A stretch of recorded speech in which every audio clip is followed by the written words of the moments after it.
All right, we're going to follow Heather's lead. We'll be talking about candidate Carson and Islam shortly, and the Irving Clockmaker 2. That means it's time for the fastest 4 minutes in TV news.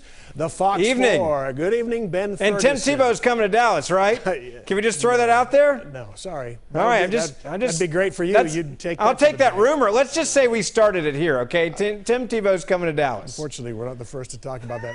All right, okay. We haven't been together. We haven't been together since the arrest of Ahmed Muhammad at Irving MacArthur High School. He's that 14-year-old brought that suspicious-looking clock that says he put together. I know you have an opinion. Yeah, go. I'm not buying it, and I was a little bit shocked how many people jump instantly to this story without even looking at the background of the father. You can Google and very easily find out that this is a father that is up there and out there fighting what he refers to as Islamophobia. He's also run for president of Sudan multiple times and flies back to run. I don't think that this kid is some sort of victim. I think he took a clock apart, stuck it in a pencil case, took it to school, knowing that this was going to be an issue. And even the way he talked about it afterwards, I think this was the parents putting him up for this. They wanted this fight with Islamophobia. They wanted to make this, look like somehow he was being chastised because of his faith and religion, when in reality, and plus the whole idea that he made or created a clock. If you take apart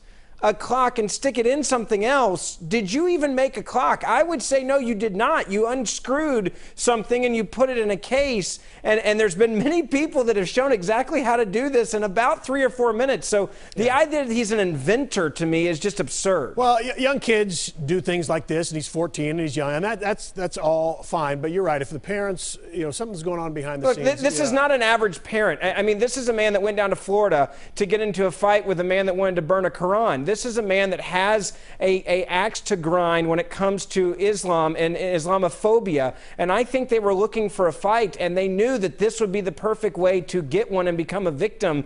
And you have the president that even got involved on this one, with no one looking into the background of the family before they tweet out, "Come on to the White House. You're an American inventor. You're amazing. You took a clock and you stuck it in a case." Let me tell you who's on your side. You ready? I'm ready. Bill Maher. Yeah. You and him. That never happens. Here, simpatico. Yeah, that never happens. Politically incorrect this weekend.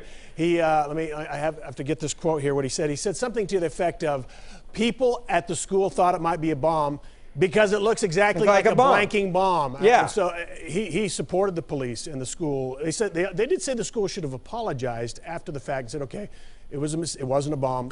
This is how we do it. Sorry. Detain him, that's fine. Arresting him, that's up for discussion. But this is not a hero inventor that should be invited to the White House. That's my point. Okay, now let's talk about Ben Carson on Meet the Press. Asked about the possibility of a Muslim president. He said Islam doesn't match up with the Constitution. I think it's a weird question. There's no Muslim running. No, and I think it's an I gotcha question. But also, many people that are jumping to this idea, you have CARE that came out, which is, stands up for Islam, and said today that he basically doesn't know the Constitution. He's saying that he wants to ban a religion from being in the White House. That's not what Ben Carson said. What he said was, I would not advocate for a Muslim to be the leader of this country. And guess what? That is okay to have that belief. He didn't say we should ban Islam. He didn't say if you're Islamic, you should be somehow disqualified from the White House. He said I would not advocate for someone. He clarified today, too, though, Ben. He said, specifically the Sharia law is not in any way compatible with the U.S. Constitution. And if you look at Sharia law, if you're a follower of the Sharia law,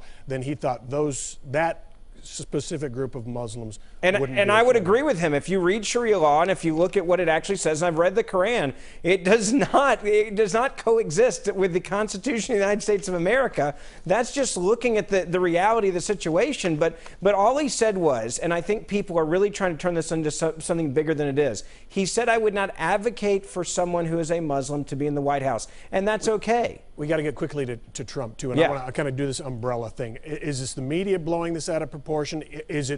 Are they fair questions?